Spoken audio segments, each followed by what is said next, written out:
Okay, let's get started. It is Tuesday, April 5th. Um, I swear I'm going to get this right sometime. I am. It's like I can't. It's like I can't read and speak at the same time. It's a problem, but I'll get there, right?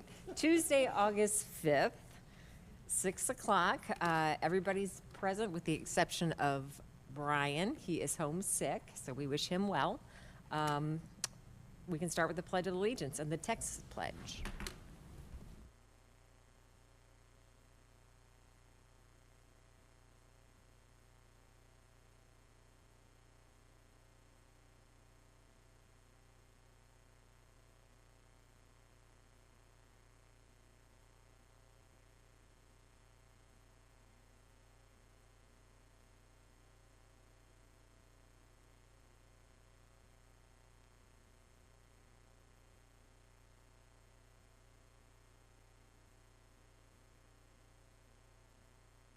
I'm assuming we don't have any citizen comments. Okay, then we can go right to number 4, approvals and authorizations.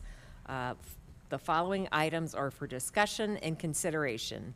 A is fiscal year 2026 proposed budgets for the city of Garden Ridge. Take it over, Ryan.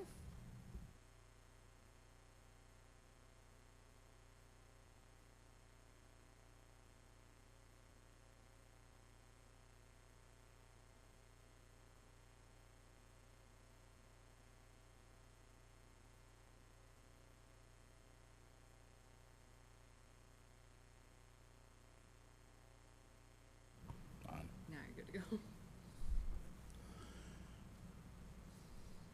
Thank you, Marissa. Apparently, everything has to be on first, so we're good. So, good evening, Mayor and Council. As we continue to develop the fiscal year 2026 budget, I want to note that it's required by law officially filed with Marissa, our city secretary. Tonight, we move forward the next steps in the budget process, which ultimately lead to its adoption in September. You may notice the budget document looks different than prior years. I have a copy here. Everyone should have it. We emailed it out on Friday. And if you want hard copies, we can make them for you. The final adopted budget will be a hard copy given to each council member once it's sometime in September. I've taken a more detailed approach to presenting the 26 proposed budget. It includes a comprehensive outline of all projected revenues, expenditures. It's fully balanced. The document includes transmittal letter providing an overview with the budget structures and goals, detailed breakdown of both the general water fund, certified property value information, 25 tax rate calculations for your review. I believe this provides a clearer, more transparent view of our financial planning and priorities for the upcoming year. I'd also like to express again my thanks for Robin.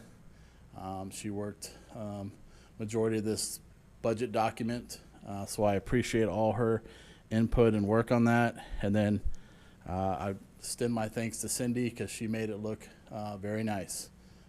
She added her creative genius, which I appreciate very much. I had a vision, I just couldn't implement that vision for what it looked like, so thank you, Cindy. Let's go through the first slide.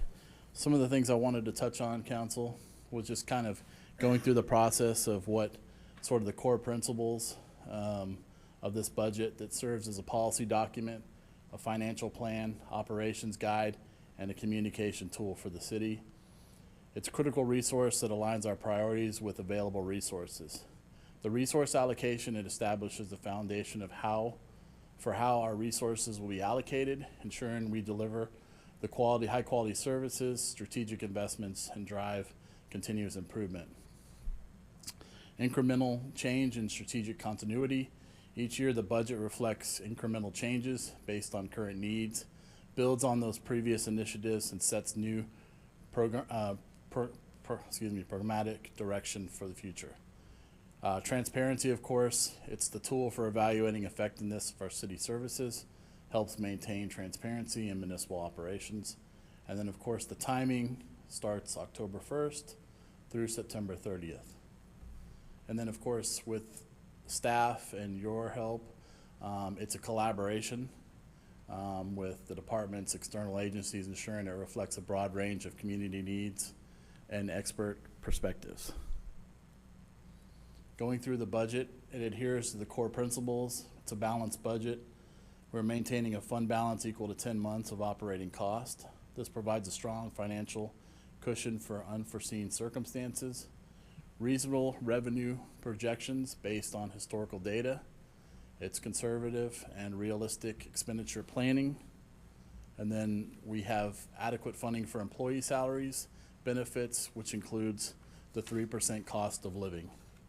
And then the unassigned fund balance or reserve for emergencies, capital projects, or one-time needs not going into operations itself. Just an overview of the general fund itself. Obviously, it's the city's largest operating fund, supporting mostly the departments from police, public works, municipal court, community center, library, and administration. The total revenue is $4,240,691, and then total expenditures to $5,071,555. Sorry. Should I stop? Okay. The transfer from the reserve, $830,864. That's the gap will be covered by the transfer from this reserve solely to fund capital projects. Just some quick highlights. Again, no additional full-time positions. However, the budget includes adjustments to existing positions in municipal court and the library, 3% COLA, a slight increase in our TMRS retirement and the city's health plan, programming, $32,500 for a part-time code enforcement officer, 7% pay increase for public works representatives, 4 positions to stay competitive with area cities, funding for certifications and licenses in public works, and then $1,009,000 programmed in for capital projects. Any questions so far, council? Okay. This is just an overview here, revenue versus the expenditure there. And you can see where the shortage covered by reserves at $830,000. And then, of course, our 10-month expenditure at the bottom showing what would the reserves be at the current proposed budget.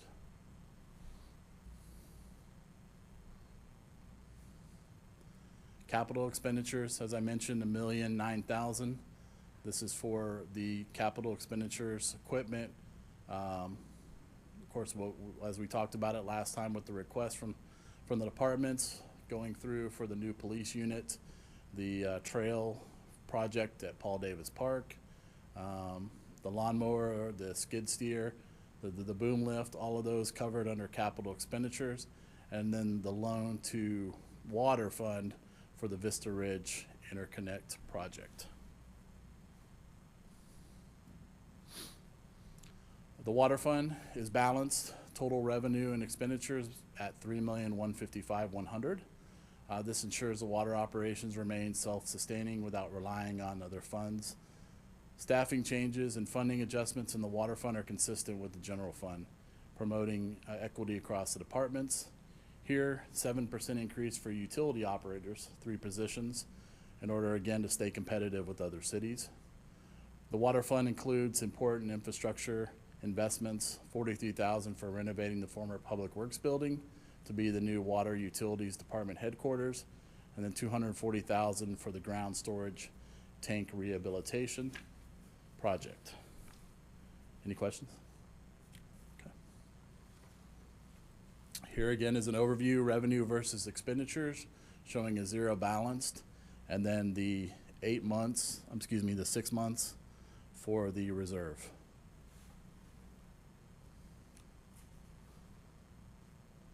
And then, of course, here's the debt service portion, and then the capital expenditures from the water fund itself.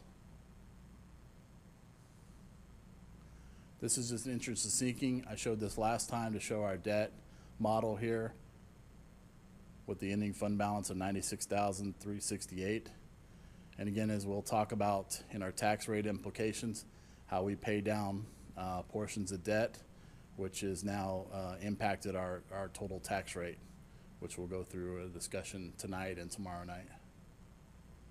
Capital improvements funds, budget overview. Here again, it's outlining what the total CIP fund is for this budget, being 266,573.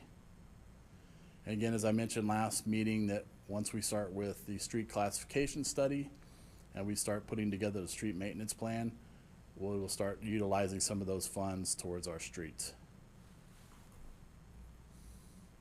Unfunded requests. As I mentioned last meeting, we went through a number of requests that are built into the proposed budget, and these are some of the items that are not included as of now. We talked about a parking lot cover for PD here for some of the units, the additional full-time patrol officer, and then the strategic plan workshop facilitator, having that this fall to actually facilitate, bring someone in, build us a strategic plan that we could have year to year to help us drive the annual budget process like we are going through right now. And then we talked about current unfunded in the water, the on-demand contractor for any type of large repairs that need to be done in our water line to bring someone in on demand. And then 2 of 2 chlorine bottle scales are not included in there. Any questions, Mayor, Council? I actually have a question going back to a few pages back. You noted that there was a slight increase in TMRS retirement. is- Were we able to bring? Yeah, so basically when they gave us the re-rate for TMRS, it's just slightly, it's a slight increase based on our current plan for Okay. retirement. Okay, You know, last time we talked about how we would look at changing it from 6 to 7. right. And what that delta was from year to year for an increase. We're just talking about what our current retirement plan at 5%, 2 to 1 looks like and is built into the proposed budget now currently. Got it. Correct, Robin? Yes. That's great. There was something that we didn't cover last time that I wanted to add into the unfunded requests. Ryan and I have met a couple of times with Linda, our wonderful librarian, and it's long been her vision to have an expansion of the library. You know, they're pretty packed over there, and she offers lots of services and programs and could use some more space. So Ryan and I are suggesting that we add money for a feasibility study, but I wanted Linda to kind of give us an overview of her vision before we talked about that.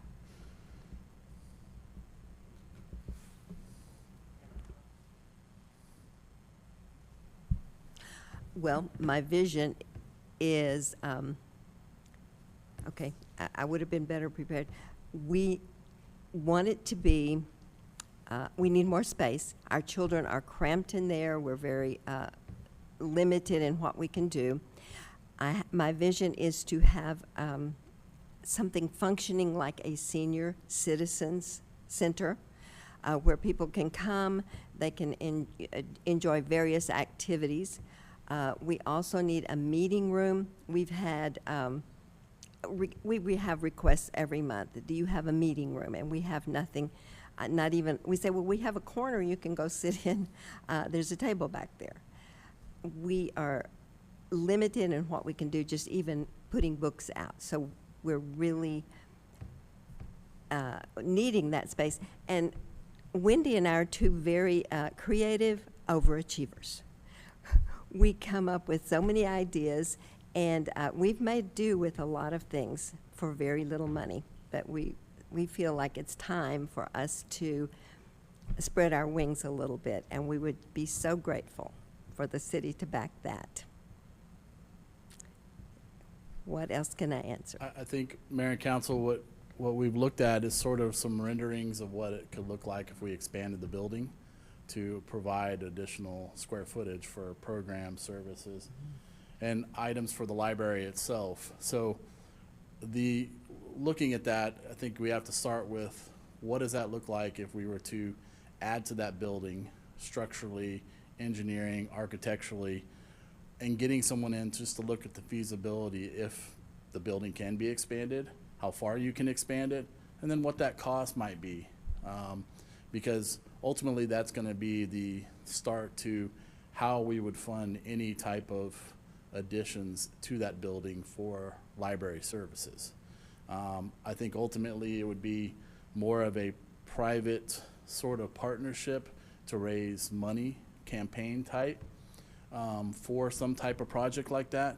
But we got to figure out what 3,000, what 5,000 square footage looks like first. And so that's actually bringing in an engineer and or architects to, give us an idea what that looks like. So I think that's what the mayor is referring to, that we would put some money in there to have that sort of study or feasibility study done to see if it's even feasible in the first place If I- to move forward with it. Yes, Linda, sorry. I was just going to say, if I could add one more thing. Ideally, we would have a brand-new building. And we're talking millions there. It would be much bigger. This is just like the best we can do. We think right now that's what we're going to get, so we're willing to take less. So, So if that's what council wanted to do, I would recommend adding that. Anything that's unfunded, the night we have our budget hearing for the actual budget, the public hearing, that council could say as a motion to, I want to see this added to the proposed budget. And then the September meeting, when we adopt the budget, it's already included and ready to be adopted. So that would be sort of the game plan with that. Correct. And to clarify just a little bit what he said about, private-public partnership, the library has Friends of the Libraries, which is their nonprofit group that supports the library and all the library activities. And they are, anxious and ready to start raising funds, but we need that additional information before we can take any steps forward. And I will say that I do think they need some more space over there. I don't know exactly what that looks like. There's some great renderings out there, but it is used for so much more than just books. She's got kids over there. She does have senior programs. A meeting space could be for our seniors, our veterans, our teenagers. There's lots of different uses that could really work over there to expand, participation in our community and activities. So that's kind of what I'm thinking on things. And we think the feasibility study will cost, we'd go in for 20,000 and hope it's less. I would have to say anywhere between 10 and 20. Yeah. From that standpoint. And we can get more information by then, but wanted to throw that out there. Any other questions, Mayor? Yes, so is this something that the city engineer can't do, or is it above and beyond, so you have to contract it out? I think contracting out, I think above and beyond. My actual goal here in probably the next couple months is to put out for proposals anyways to add engineers, because we have one engineer and we've got a number of projects. And my previous city, we had 3 on-demand engineers to choose from based on the workload.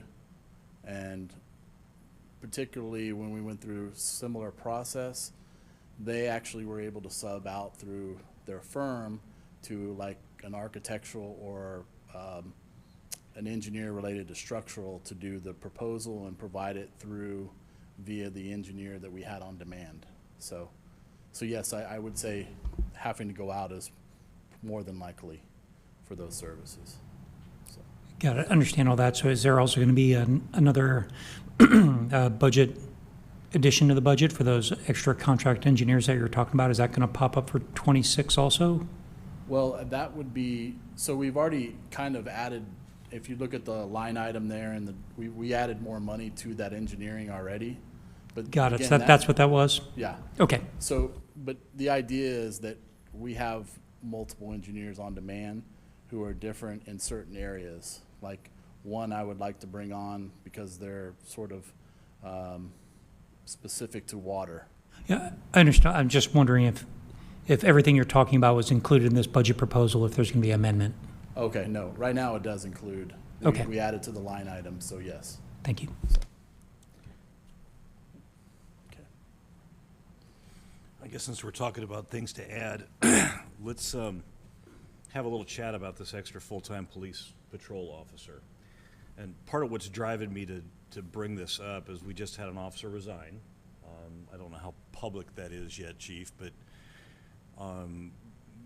as we know, it takes time to hire new officers, and if we could fund one more billet, it might put us in a stronger position. And by that I mean if we have, I don't want to call it a revolving door because we've had officers that stayed here forever, but if we have that extra billet, we have the ability to have a body, and if somebody leaves, we're not immediately really short-manned, because now we're down another body. We just got full up, and now we're down again. I don't know what the impact of that roughly, correct me if I'm wrong, probably about 105 total, something like that.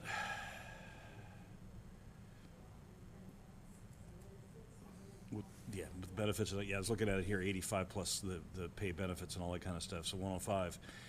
I don't know how bad that's gonna impact our budget, but I can see a utility in having that extra spot. Well, as I showed through the general fund, I'll go back real quick to, when you look at the overview of the general fund there, you know, we're using the 830,000, that's solely for capital by using the reserve. Right. Anything we add on top of there is gonna be additional reserve taking out to balance the budget. Now, if we weren't pulling anything out of there, we'd actually be higher on the revenue side versus the expenditures, like I Right. mentioned last week. Now, when we look tomorrow night at tax rate implications, we are going to probably collect a little higher in ad valorem, so that line item for ad valorem is actually gonna go up a little bit. Correct, Robin? So there will be some additional dollars, So it's in the realm of possible. yes. I don't want to necessarily tap reserves, and we can't budget that way anyway for a police officer. We can't go into the reserves for that, but we could pull a little bit more out for, So, well, tomorrow, Capital we'll have a stuff. breakdown to show exactly what Okay. that difference is for that line item for ad valorem, if that tax rate is proposed, which I think it's, huh? Yeah, so it would just be an additional 37,000 to the ad valorem line item that we would, so, that's, yeah. and I'm certainly willing to have a conversation with anybody up here about it. That 37,000 to get another full-time police officer certainly sounds very worth it to me. We don't know how much we're gonna save, because we don't know how long it's gonna take to hire for the officer that just left, so there's gonna be potentially some budget room in that. You know, I like the fact that my house hasn't got broke into when I lived here, because we've got lots of good police officers running around. But yeah, so, again, that 830,000 is solely based on capital Yeah.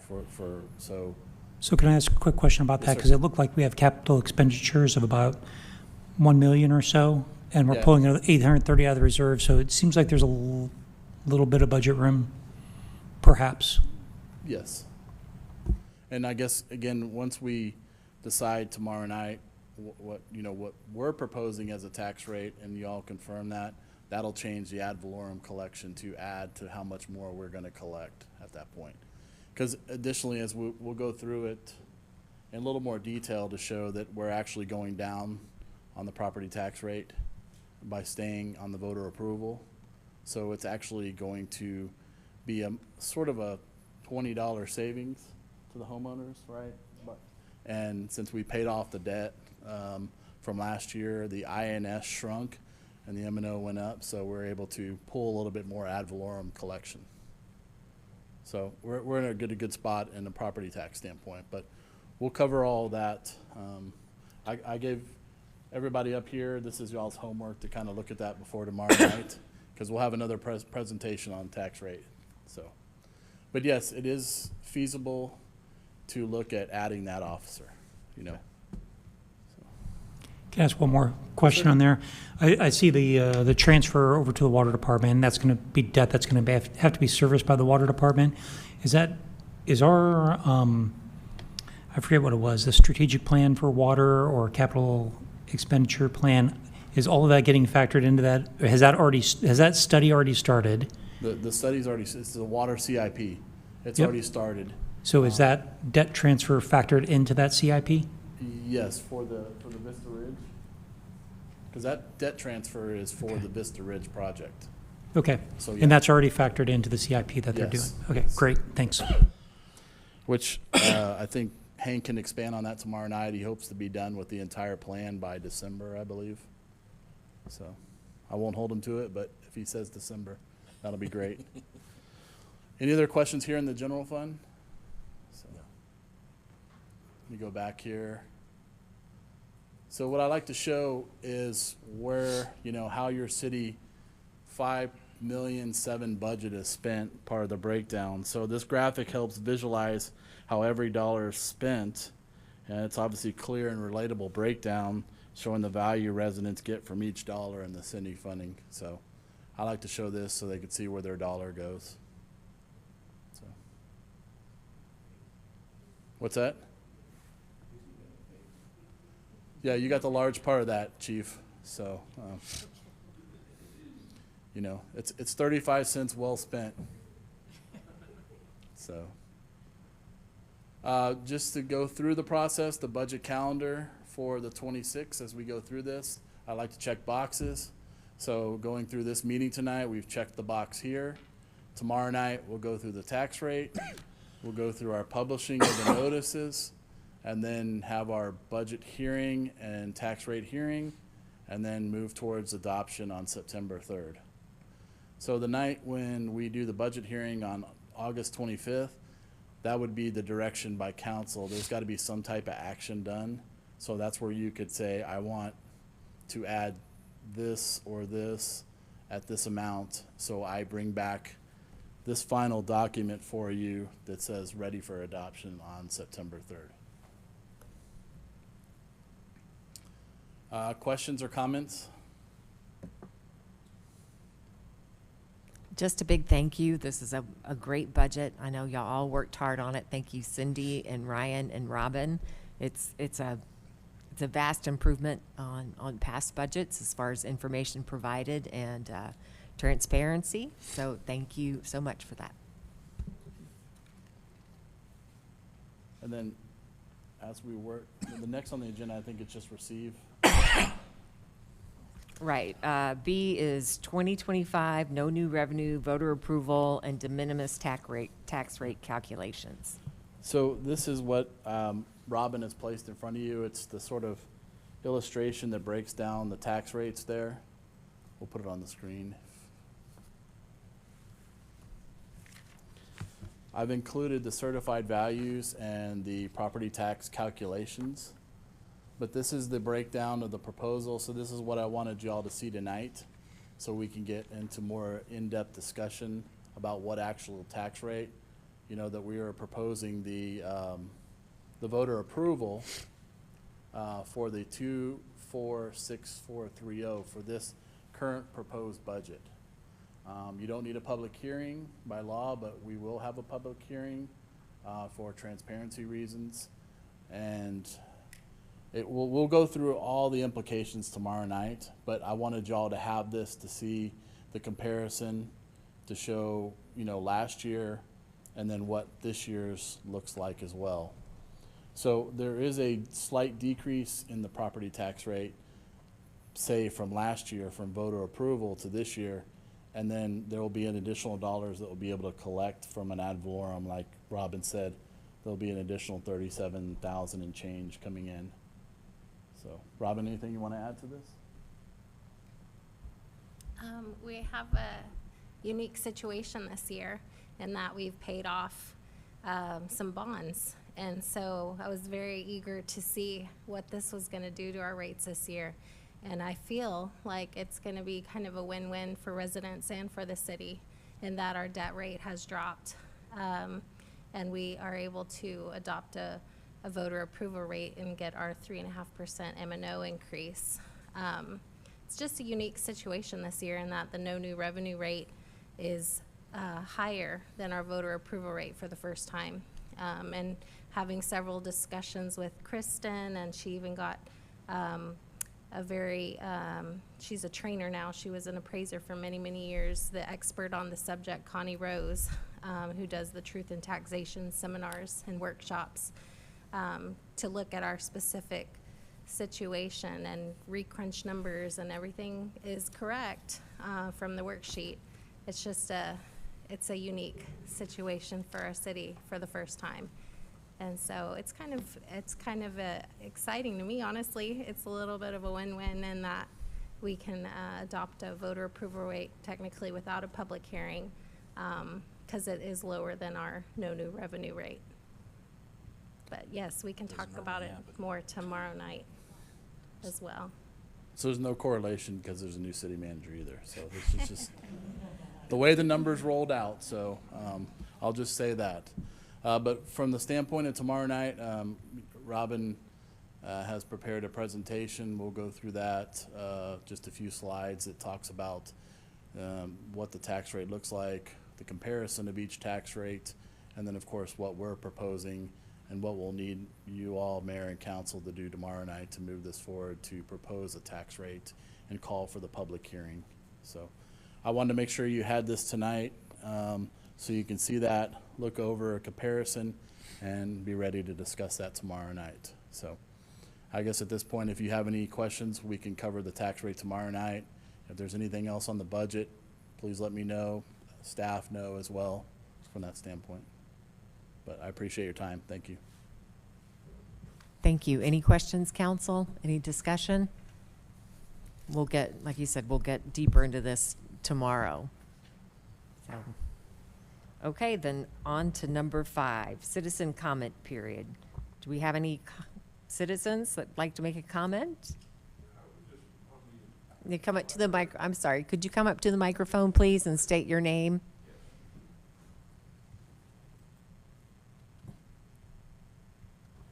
Hi, my name is Bruce Stapp. I live here in Garden Ridge on Cinchona Trail. About the library, the expansion, we have an engineer, I guess, for Garden Ridge. I was heard to say there's an engineer that works in Garden Ridge, or why can't he do like an interim look at it at no cost to guide the engineer we're going to pay for? And that way, you know, he could possibly say, this is where we want to kind of start, instead of the paid-for engineer starting right from the beginning. We may be able to save some money that way. But you know, do you follow what I'm saying? So I think if the engineer could help us out, come up and look at the library expansion and say, this is kind of what we need to do, instead of the paid engineer coming in and going, what are we going to do now? He'd kind of have a starting point. So that's just my comment. So Thank you. Could You're you go welcome. sign in with Marissa over here? Thanks so much. Anyone else? We've got John. John Andrews, live at 9403 Gloxinia. And I don't necessarily know all the rules of the road dealing with budgets, but you know, what sort of stands out to me is that in 2023 and 2024, we've stayed within the budget. And then what we're projecting for this year and next year is a $500,000 overage for this year, and then 800,000 for next year. Like I said, I don't know quite how it all plays out and things, but what I do know is that over the last 5 years or so, the property value on our home has gone up about 35%, but the tax rate has gone down each year. Overall, it's a minor decrease, but it has gone down, and apparently that's what's going to be proposed here too. And so what it means is that what we pay in taxes is stayed pretty much the same from 2020 until 2024. I'm having to pay maybe an extra $80. But the bottom line, I guess what I'm trying to get to, is that what has gone up is cost, okay? And we found that out very, very directly when we had to replace our air conditioning unit. The cost for just about everything has gone up. And at some point here, maybe not this year, but next year, some point it's going to be having to look at the rates and how to increase the revenue coming in. My thoughts. Thank you. If you'll sign in with Marissa over there, that'd be great. We are at number 6, adjournment. There being no further business, the August 5th, 2025, I got it, see? The City Council special meeting is adjourned at 6:37.